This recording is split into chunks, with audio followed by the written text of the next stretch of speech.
como parte de una evaluación del curso de lenguajes formales y de programación, les mostraré un ejemplo del autómata de pila. Las instrucciones son las siguientes. Diseñar un autómata de pila para el siguiente lenguaje.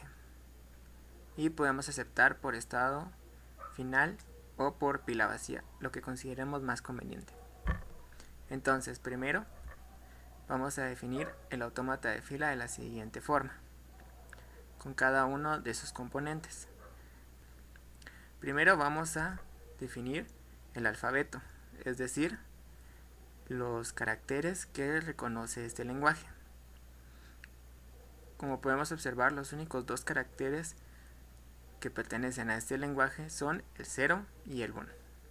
Ahora vamos a analizar algunas de las cadenas producidas por el lenguaje, ya que esto nos ayudará posteriormente en el análisis. Entonces aquí podemos observar, junto con el lenguaje, que hay una proporción de que tiene que aparecer la misma cantidad de veces 0 y 1. Dicho de otra forma, podríamos interpretarlo como que por cada 0 debe de aparecer también un 1. Entonces vamos a utilizar una pila como memoria auxiliar, y para ello vamos a realizar 4 pasos. En el primer paso vamos a elegir los símbolos de la pila. En el segundo paso, la estrategia para apilar. Después, una estrategia para desapilar, con el objetivo de dejar la pila vacía, y las condiciones de aceptación. La cadena de entrada se debe analizar de izquierda a derecha. Entonces, ahora vamos con el primer paso. En este caso yo definí como un elemento apilado a la letra X, y la Z representa el fondo de la pila. Paso 2. Una estrategia para apilar. Vamos a apilar una X por cada 0 en la cadena de entrada. Pero, ¿para qué hacemos esto? Pues, como vimos anteriormente, debe haber una proporcionalidad. Por cada 0 debe haber un 1. Entonces, aquí, cada vez que yo encuentre un 0, debo esperar un 1. Entonces, la cantidad de X que vayamos a apilar es la cantidad de unos que esperamos encontrar posteriormente cuando analicemos la cadena. Entonces, siguiendo esta lógica y leyendo esta cadena de entrada, tenemos que al inicio nos encontramos con un 0, entonces debemos apilar una X. Avanzamos, encontramos otro 0, debemos apilar otra X, y llegamos hasta el final de donde podemos encontrar ceros. Y entonces, ya que el carácter que estamos analizando es un 0, apilamos una X. Y ahora, ¿qué pasa cuando encontramos 1? Ahora debemos de definir una estrategia para desapilar. Como sabemos, las X representan ese 1 que estamos esperando. Y ahora vamos a analizar los unos que encontremos. Entonces, sabemos que la cantidad de ceros debe coincidir con la cantidad de unos. Entonces, en otras palabras, la cantidad de unos esperados debe ser la cantidad de unos encontrados para poder aceptar la cadena. Entonces, con esto llegamos al paso 3. Una estrategia para desapilar. Por cada uno que encontremos en la cadena de entrada, vamos a desapilar una X. Entonces, con este ejemplo, siguiendo el análisis, encontramos un 1, debemos desapilar una X. Ahora, avanzamos, encontramos otro 1, debemos desapilar otra X. Y así sucesivamente hasta que hayamos completado la cadena de entrada. Y como podrán darse cuenta, llegaremos a tal punto que vaciaremos la pila. Y eso quiere decir que la cantidad de unos esperada es igual a la cantidad de unos encontrada, pues la pila quedó vacía. Entonces obtenemos las condiciones de aceptación, las cuales son que debemos de haber leído toda la cadena de entrada y la pila debe quedar vacía. Quiere decir que ya no deben de haber X en ellas. Bien, ahora vamos a definir el autómata, pero para ello debemos conocer las transiciones. ¿Cómo paso de un estado Q a un estado P, por ejemplo?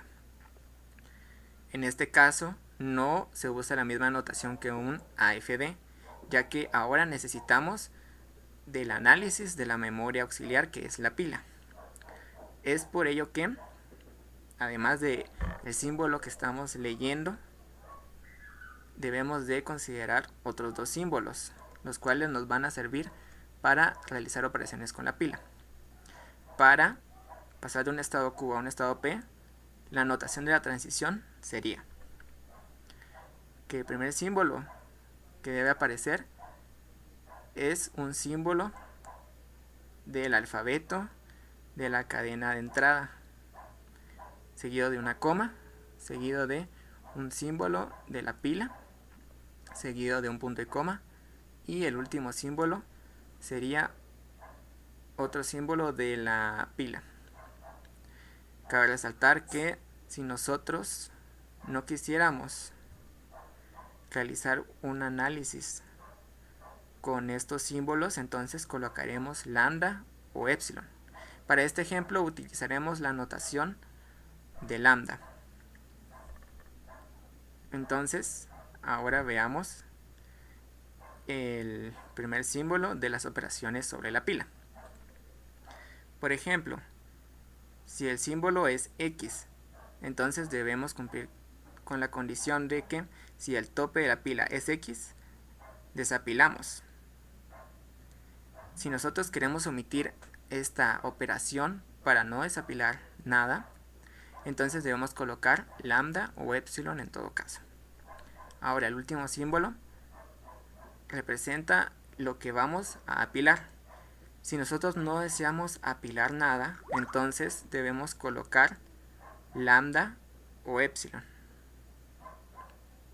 Y ahora que ya conocemos cómo pasar de un estado a otro, cuál es la lógica que vamos a utilizar y cuándo debemos de aceptar una cadena, podríamos definir el autómata de la siguiente forma.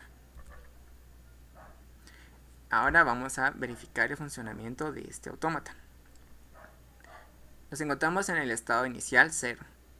Entonces al inicio siempre van a aparecer ceros en una cadena válida. Entonces, cuando yo esté leyendo un 0, entonces no debo de desapilar nada, pero debo de apilar una letra X. Luego, este proceso puede repetirse muchas veces dependiendo de la cantidad de ceros que encuentre. Y cuando yo encuentre un 1 en la cadena, entonces si el tope de la pila es X, entonces desapilo. Y yo ya no debo apilar nada. Y al igual que en el estado inicial, el estado 1, la transición puede ocurrir más de una vez. Y para llegar al estado 2, el cual es en un estado de aceptación, desde el estado 1 debemos cumplir con esta transición, la cual dice que debemos de estar leyendo 1, en este caso sería el último 1 de la cadena, y la pila debe estar vacía, ya que la Z representa el fondo de la pila, y ya no debemos de apilar nada.